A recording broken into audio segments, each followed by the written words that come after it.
Hi, everybody. I want to thank you for joining us this afternoon, or at least for this episode, regardless of what time you have.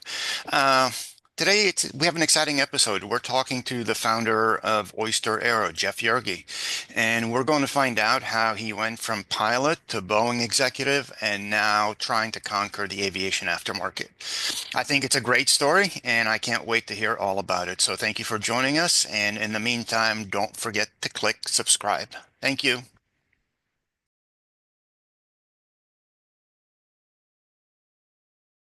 There we go. Hey, good morning. Jeff, thanks for joining me today. I'm super excited to have you on board. Guys, if you don't know who Jeff is, I think you've probably been living under a rock. But I know I met this guy for the first time at ACPC in August, and I've enjoyed every moment in speaking with him since. So without any further ado, Jeff, why don't you say hi to everybody? Thanks, Ralph, for having me on your podcast. And hello. Things have been pretty exciting for Oyster, so we're glad to be here. Love talking about it. That's awesome. So let's just dive right in, if you don't mind. We've talked about this a couple of times, but I think you've had a really wild ride in aviation. So can you take me or us, hopefully more people will listen to this, through your journey a little bit? Sure. I don't think it's that uncommon for a lot of us in the industry. I was a weird kid looking out the window in the classroom, watching airplanes fly over anytime. I think we all were. And so, I went to Embry-Riddle to fly and got all my ratings. And this was in the late 90s. So, once I got out, we were on the cusp of 2000 or 9/11. And, so the prospects weren't that great. And I have a lot of friends that stayed with it. But I ended up just getting my MBA and then worked for TWA for a bit and then started at the supply chain at Aviall. So, I've been in the industry since the late 90s and have loved every single minute of it. Yeah, I mean, I see that, and like I said, it's a wild ride going from being a pilot to whatever happened in between, and then sort of going to work with Boeing and GECAS. What specifically led you there, or what were some of the events that sort of got you to that position in your career?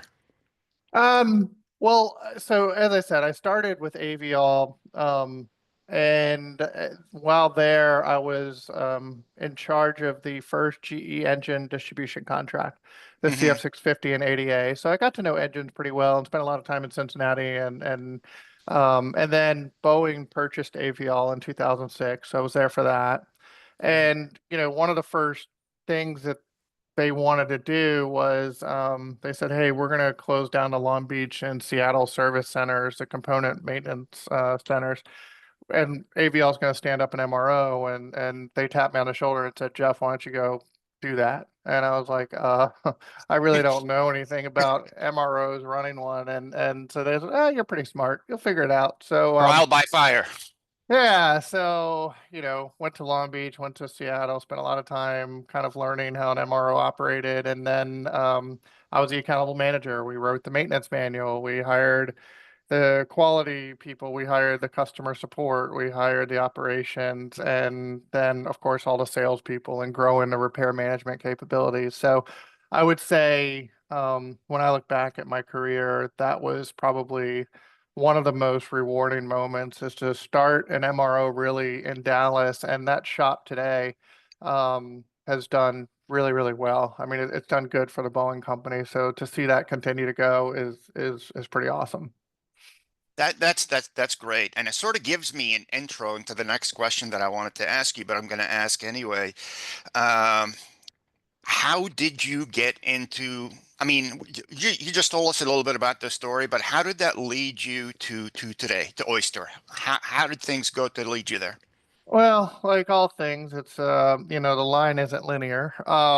So I moved to Memphis to work for GECAS. And so, when I had worked for Aviall, I kind of had new distribution down. I had the GE engine line down. I had the MRO world down, but I hadn't really done parts trading.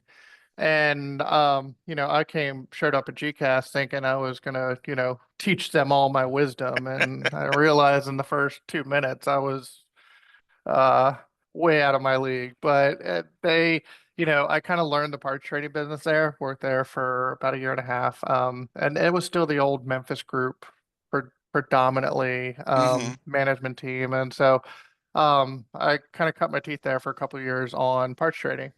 And then, of course, I went and worked with ILS for 9 years and have been consulting since 2020. A couple of things. So first, I've always wanted to hang my own shingle, and so this is sort of my fulfillment of that idea. But two, um, I wanted to try to make a difference in the industry as, altruistic, idealistic, whatever that word is.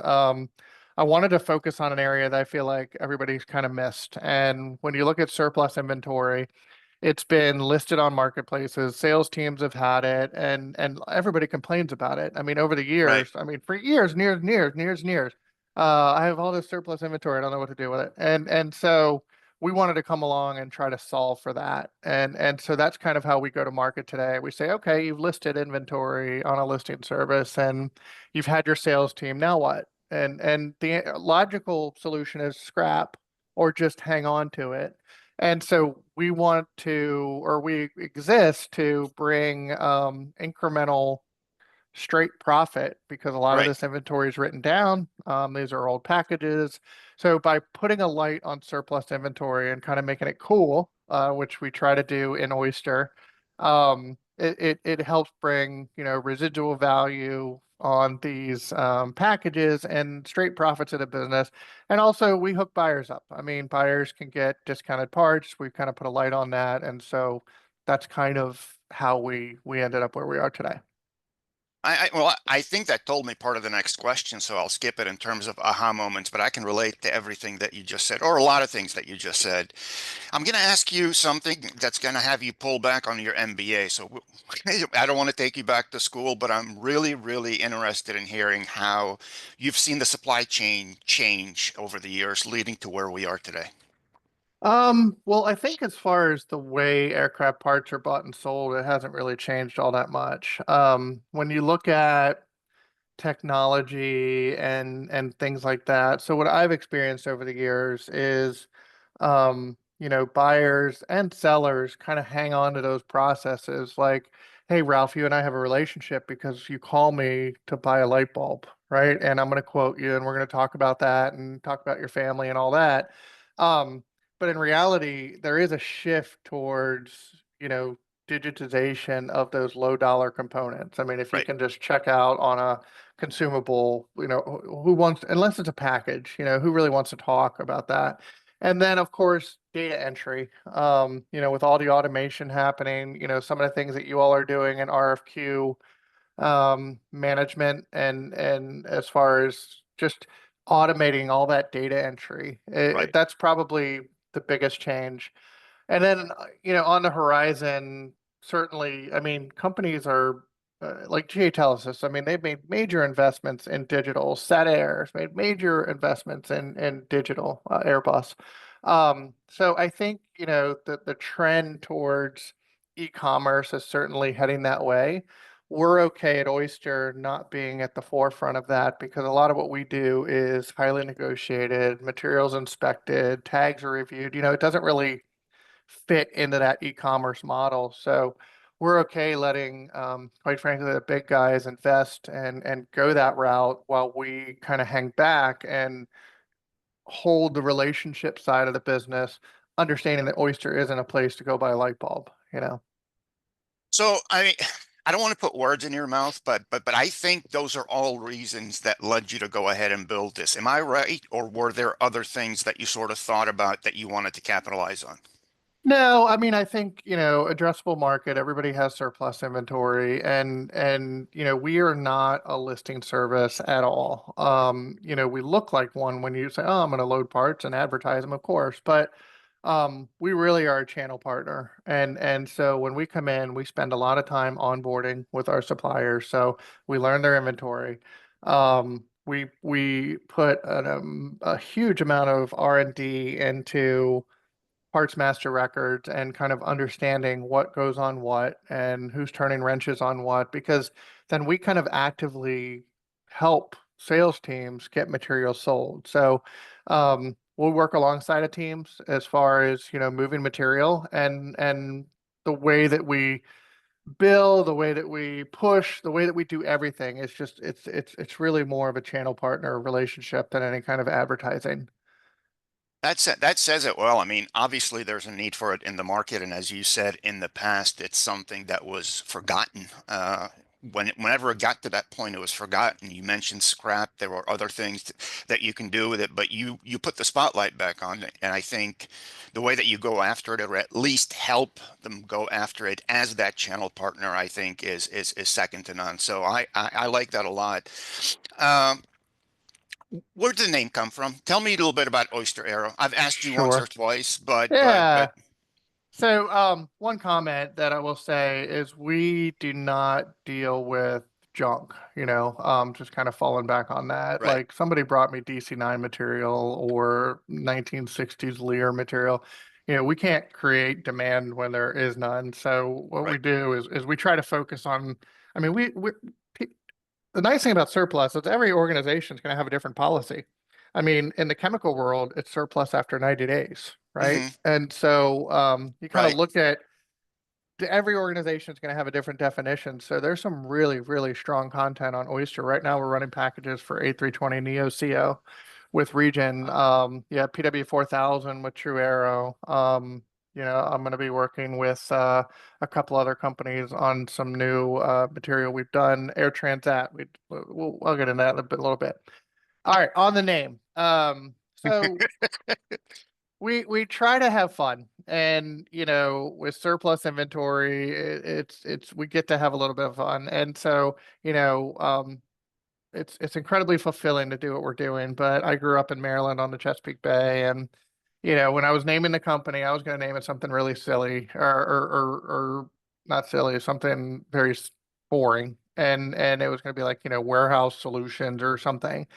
And my wife and I might have been a couple gin and tonics in, and we're just like, let's just have fun with it. Let's just, and my whole family kind of got involved, and they're like, yeah, do Oyster Aero. And so there's some ties to my roots where I grew up, but really, the purpose of Oyster, if you think about it, is our tagline is there's pearls in every inventory. You just have to dig a little to find it. And so when you think about the name, I get to be the chief of pearls, and we kind of take that through a lot of the things that we name. Like we came out with a product, the Pearl Blast, and we get to have a lot of fun. Right. We have bundles of oysters, those are packages. So we try to have a lot of fun, but also recognize that we deal with some of the biggest aircraft manufacturers and airlines in the world. So we take it very seriously, but we try to have a little fun while we're doing it as well. I love that story. So I don't mean to put you on the spot. You sort of just answered it, but what would you say your elevator pitch is? Well, when people ask that, I say I hope we're in the Chicago Tower or Empire State Building because it's really long. But I think at the end of the day, what Oyster is it's a tactical team on connecting buyer and seller on inventory that has doesn't just fly off the shelf. So we Right. put a lot of effort behind data. We put a lot of effort behind true outreach. We make phone calls all day long. Very rarely do we pick up the phone and say, "Hey, why don't you buy Oyster?" We say, "Hey, this new A320 package just hit.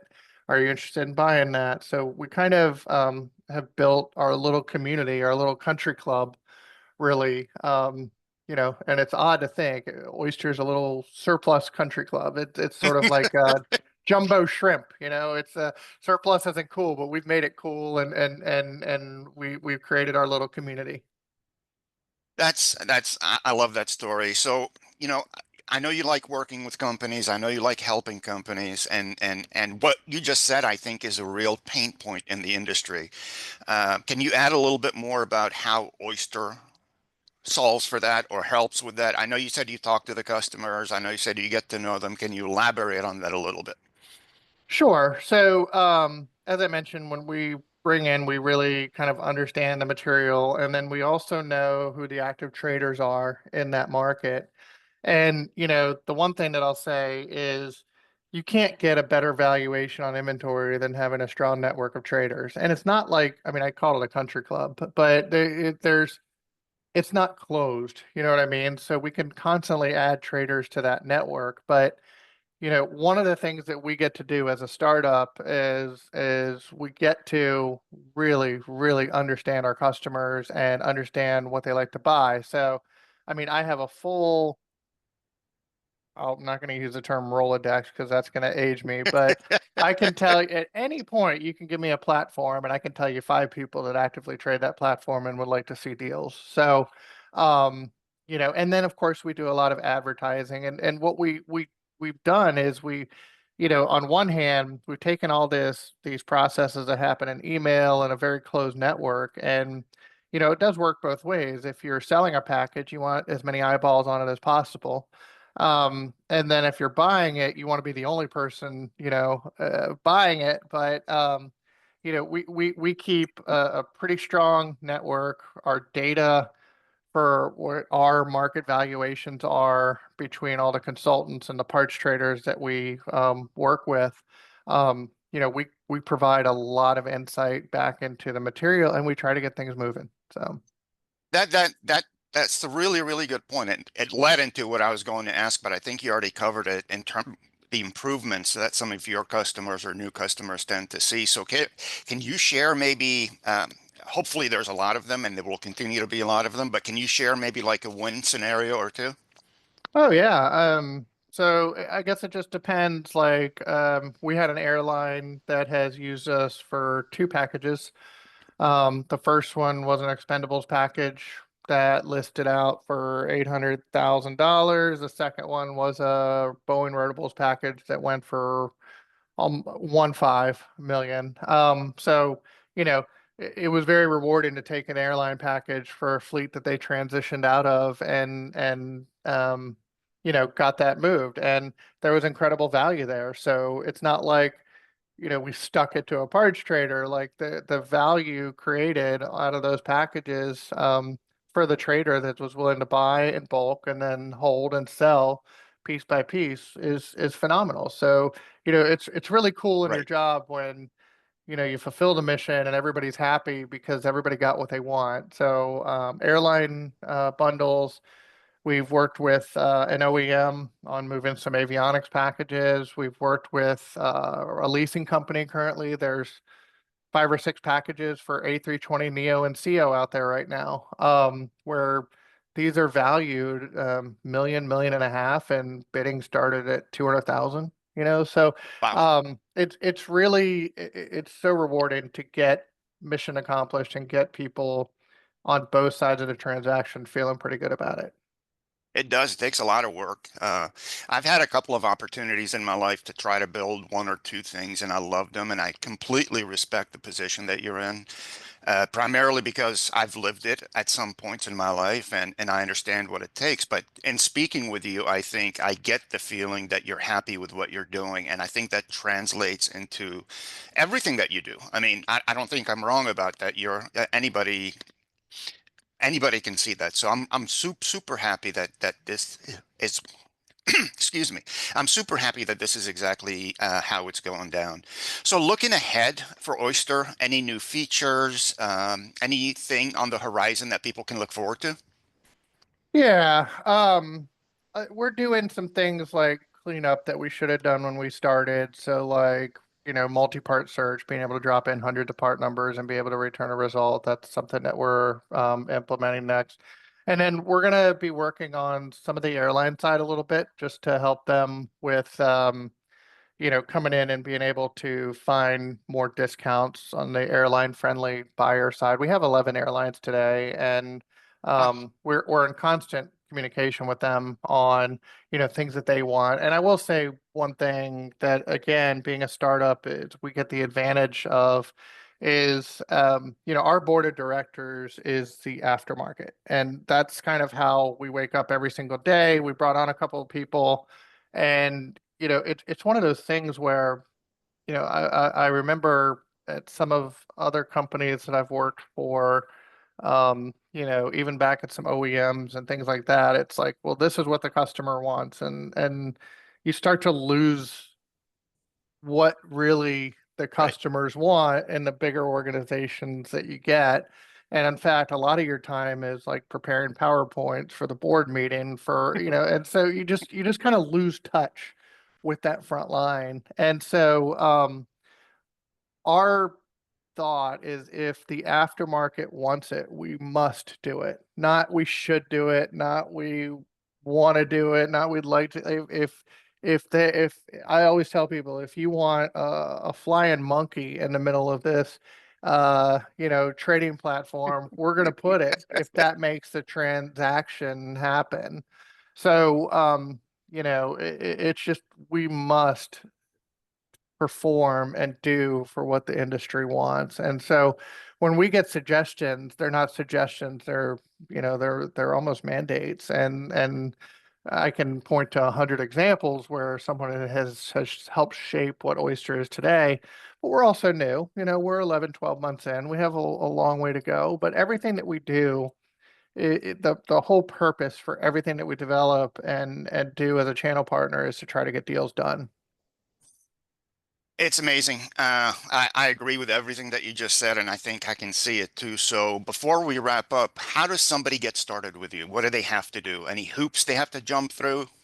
Well, it started with is if you're a buyer, it's not in our model to charge for access to the platform. So you can log in, create it's 3 screens. We need to know who you are, especially if you're going to be making offers. And then, so you can just come in and start using the platform. There's no friction whatsoever.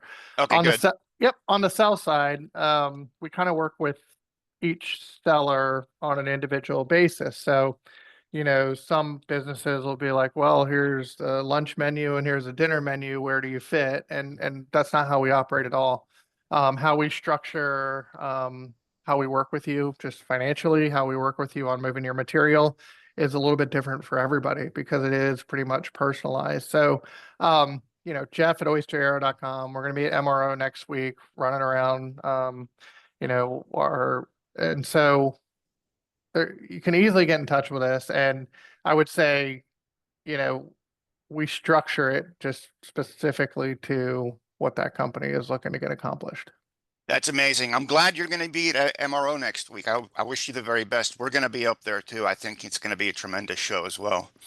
Yeah, 1,000 exhibitors. It's Yeah, I it's know. it's That's it's that's a amazing. lot. Like That's a lot. it's huge, and I can't even keep up with all of the after events. So anyway, we'll have a good Yeah, time. absolutely. Yeah, We'll my goal is to run out of business cards, hopefully on the third day, but we'll see what happens with that.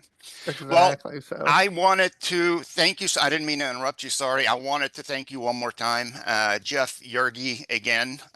Good luck next week at MRO. Good luck to you at Oyster Aero. I think you guys are doing super good work. And I'm very much interested in how you continue to do that. So thank you again for jumping on with us today. yeah, absolutely. And thanks for having me, Ralph. Anytime, man. Thank you so much. Take care. All right, bye.